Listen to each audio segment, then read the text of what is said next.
O Chelsea se tornou o primeiro campeão do novo Super Mundial de Clubes, e isso porque ontem eles venceram o PSG por 3-0. O time comandado por Luiz Henrique era considerado por muitos o grande favorito a levar o título, mas a verdade é que o Chelsea já amassou o time francês no primeiro tempo, onde aos 22 minutos Palmer chutou no cantinho para abrir o placar. O próprio Cole Palmer, 8 minutos depois, ampliou com um gol bem parecido, e antes de terminar o primeiro tempo, Palmer ainda deu assistência para o João Pedro marcar esse golaço. No segundo tempo, o placar não se moveu e ainda tivemos João Neves expulso bem no finalzinho por puxar o cabelo de Cucurella. Cole Palmer foi eleito o melhor jogador do torneio, Robert Sanchez foi eleito o melhor goleiro e Desiré Doué o melhor jogador jovem. Já Gonzalo Garcia foi o artilheiro da competição.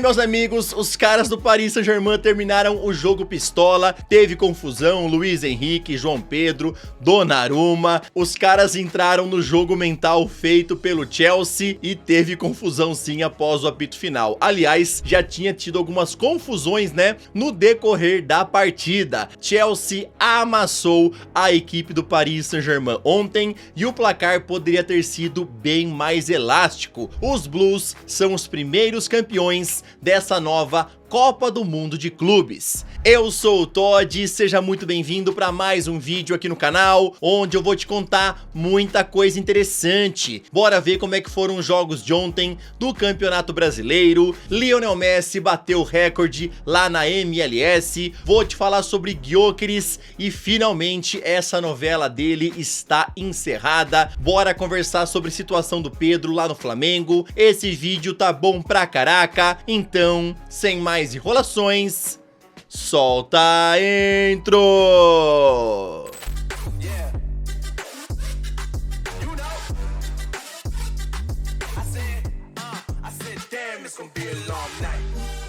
Ontem, pelo Campeonato Brasileiro, o Red Bull Bragantino visitou o Corinthians e venceu por 2-1, com gols de Eduardo Sacha e Thiago Borbas. Inclusive, esse gol da vitória saiu só aos 97 minutos. Com gol de Antônio Galeano, o Ceará venceu por 1-0 Fortaleza. Caio Jorge comandou a goleada do Cruzeiro em cima do Grêmio por 4-1. O jovem marcou um hat-trick e se isolou como artilheiro do Brasileirão, tendo incríveis 11 gols em 12 jogos. Ontem também teve MLS, onde o Inter Miami venceu por 2-1 o Nashville, e o nome do jogo foi Messi, que marcou os 2 gols. Inclusive, o argentino bateu um recorde, se tornando o primeiro atleta da MLS a marcar 2 gols em 5 jogos consecutivos. A situação de Pedro lá na equipe do Flamengo só vai piorando. No Mundial ele mal jogou, ficou fora dos relacionados aí do jogo contra o São Paulo no final de semana, e aí o Felipe Luiz no sábado, né, na coletiva, aproveitou para explicar um pouco melhor essa situação lamentável que o Pedro vem passando no Flamengo. Se liga aí nas palavras do técnico. O comportamento e atitude do Pedro durante a semana foi lamentável, beirou o ridículo. Não é de agora que ele vem treinando mal, mas essa semana ele rompeu com o princípio da comissão. O que ele fez foi uma falta de respeito e não duvidei em nenhum momento de deixá-lo fora da lista. Esse tipo de comportamento pode contagiar. Temos dados de GPS que dizem que o Pedro é o último em absolutamente tudo durante a semana. Ele não está pronto para performar. Você vê nos treinos o deboche, a maneira de correr, os números são inferiores, muito abaixo dos outros. Ele não se coloca na lista à disposição de competir por uma vaga no time. Meus amigos, todo mundo sabia que a situação estava bem esquisita, complicada, e o Felipe Luiz resolveu aí contar toda a verdade do que tá passando com o Pedro lá na equipe do Flamengo. E vale a pena lembrar, né, que o Felipe Luiz foi autorizado pelo Flamengo para realmente falar o que ele quisesse. E também ele falou tudo isso porque o comportamento do Pedro tava gerando bastante incômodo com os outros jogadores, que já estavam pedindo para que o técnico se posicionasse. Realmente a situação do Pedro é cada vez mais lamentável, principalmente, né, por conta do comportamento que ele tá tendo lá no Flamengo, e a saída dele deve acontecer muito em breve. A ideia do rubro-negro era receber 15 milhões de euros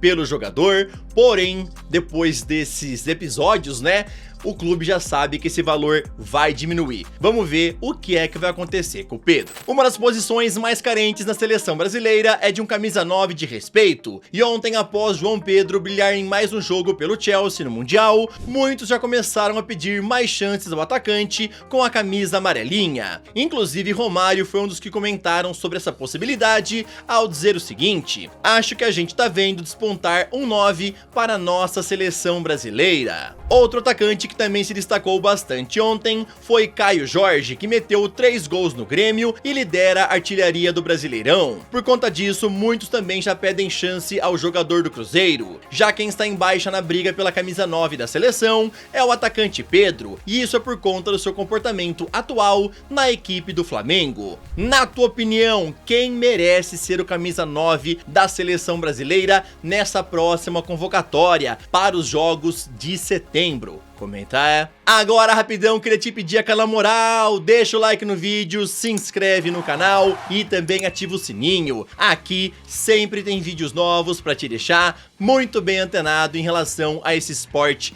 tão maravilhoso e amado por todos nós. O atacante Marcus Rashford não quer ficar no Manchester United para a próxima temporada e já pediu oficialmente para ser negociado. Seu grande desejo é jogar no Barcelona e neste momento ele realmente se tornou um dos principais alvos do clube catalão para reforçar o ataque, principalmente após a negociação com Nico Williams ir por água abaixo e também depois do clube se distanciar pela chegada de Luis Dias, já que o colombiano está cada vez mais perto do Bayern de Munique. O jornal AS foi quem informou todo esse interesse aí do Barcelona em contratar o Marcus Rashford e também vice-versa, né, no jogador em se mudar lá para a equipe catalã. O Manchester já avisou ao Barcelona: se quiser comprar o Rashford, vai ter que pagar 48 milhões de euros. E vamos ver o que é que vai acontecer. O jogador recentemente recusou uma proposta lá da Arábia, pois está dando prioridade a jogar na equipe catalã. Diego Simeone quer mais um argentino lá no Atlético de Madrid, e agora o alvo é Thiago Almada, que estava emprestado pelo Botafogo ao Lyon. O jornalista Fabrício Romano informou que os colchoneiros já entraram em contato com o staff do atleta e também com o Glorioso, portanto agora já sabem todos os valores necessários para a negociação acontecer.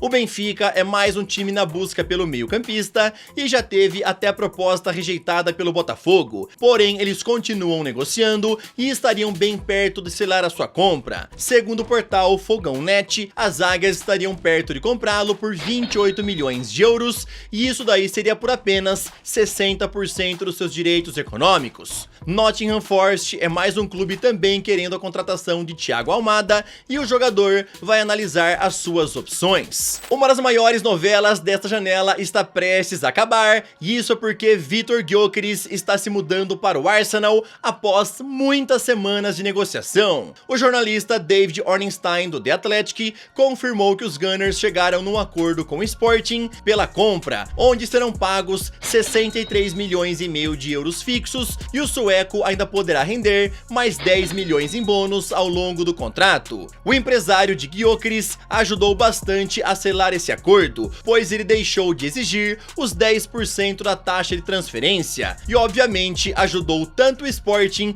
quanto o Arsenal, já que a equipe portuguesa poderia baixar o preço, pois não teria que pagar nada ao empresário, e o Arsenal também teve que desembolsar menos grana pelo atacante. Os últimos detalhes do contrato estão sendo finalizados para a assinatura do atacante e em breve ele já irá passar pelos exames médicos para ser apresentado oficialmente como novo reforço dos Gunners. Gyökeres sempre quis a mudança para o Arsenal. Ele foi procurado por várias outras equipes da Europa, como por exemplo Manchester United e também a Juventus. Porém, ele sempre falou: quero o projeto do Mikel Arteta, quero ir para lá ser o novo atacante, e ficou realmente forçando isso daí, né? Falou pro Sporting que não ia mais voltar a treinar lá e queria ser negociado. Finalmente as negociações deram certo e ele está muito perto de ser oficializado como novo reforço lá do Arsenal, e eu tenho que falar que vai ser um baita reforço, tá? O Arsenal carece espécie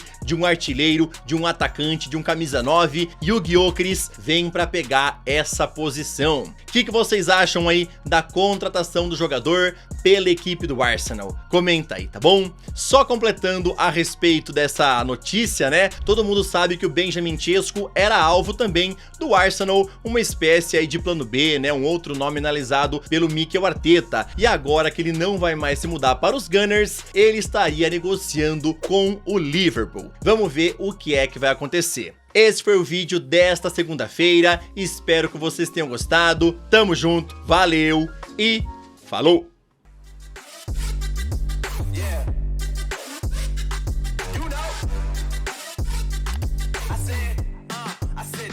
It's gonna be a long night.